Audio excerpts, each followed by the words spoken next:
for Christmas. Sabihin niyo ako sa katabi niyo na masaya ako.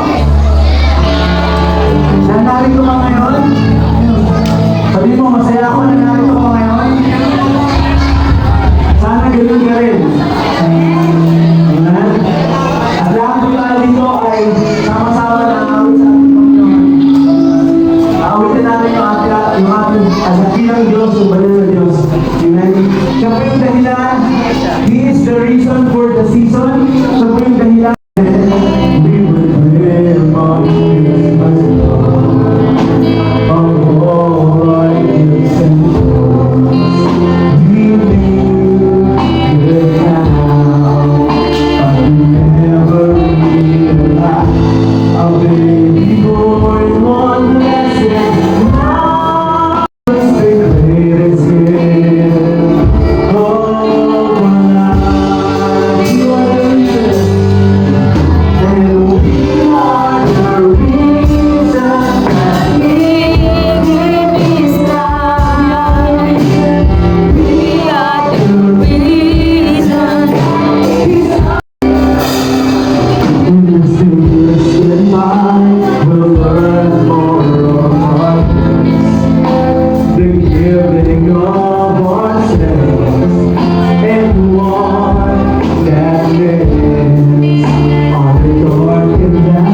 as a picture of a prophecy that was spoken about Jesus coming.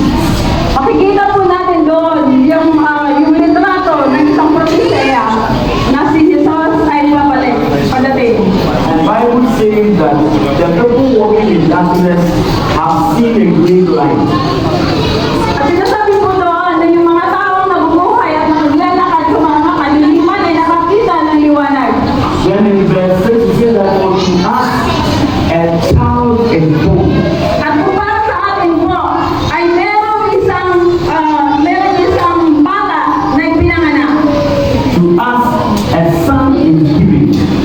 Para sa atin po, merong isang lalaki, bata na ipinanganak at ibinigay sa atin. Bible says that the government will be on his shoulders. At ang sinasabi po ng Biblia na ang gobyerno ay nasa kanyang balikan. Every Classmate. government have to rule within their Dali siya magkakaroon ng Ang problema. bawat gobyerno ay meron po silang kanya-kanyang teritoryo. Hindi, binabasti niya kasi. Oo, mas bago maliligaw na.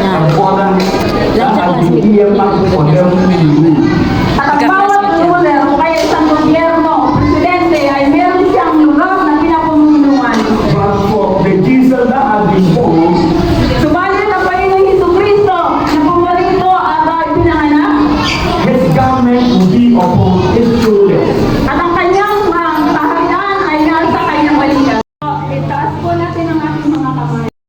Yung mga gusto pang tumanggap sa Panginoong Jesucristo, pwede pong tumayo. One class, I want you to be on your Ayun po tayo. Tulog na ba? Natatagapin ng Panginoong Jesucristo.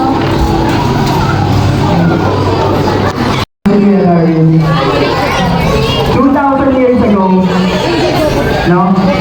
Nung nagkataong tao ang Diyos, no? Sa katawan ni Jesus Christ. So wala naman siyang kasalanan. Never siya nagkasalanan na buhay siya sa mundo. Pero ipinahusan ng mga tao sa gusto ng nagkakaroon. Bakit? Kasi para sa akin lahat na makasalanan, no? So hindi niya deserve yun, pero ang nasa buhay ng Diyos. Buhay ng Diyos na sinasamba natin. At ngayon, since buhay ang Diyos, dapat buhay din tayo. Ayun ba?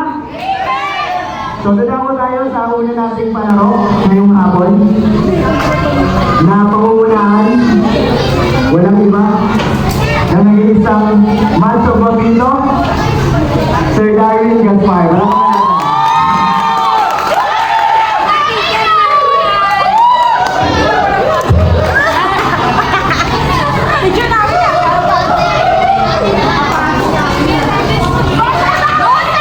Sige lang ako tataas yung baso, okay?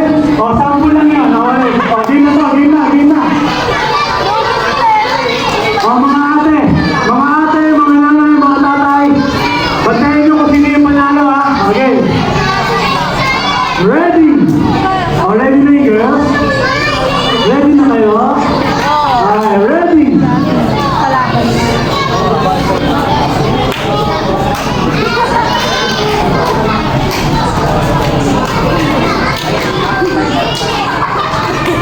Game. Ready? Stop your mic. Stop. Stop. Stop. Stop. Stop. Stop. Stop. Stop. Stop. Stop. Stop. Stop. Go! Wow, very good. Esha, very good. Very Upo good. lang. Itaas mo. Itaas mo. Itaas. Okay. Ganun pala yung games na yun. Alisan na. Si ate, ha? Yung mga Alisan na kayo. Yung mga nakuha ng baso. Ulit. Ayun pala yung games na yun. Okay. Out na out. Bagong partner mo. Bagong partner.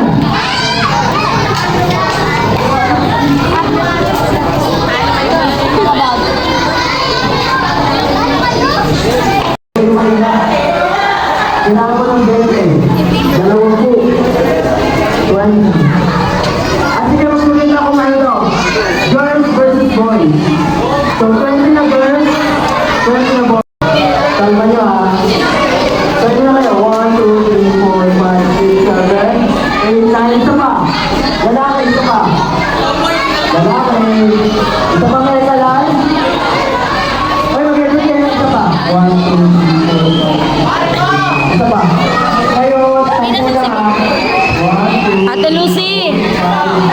Casey, dito lang po ako ah. Ano kaya natin nakabla? Diyan lang po kayo.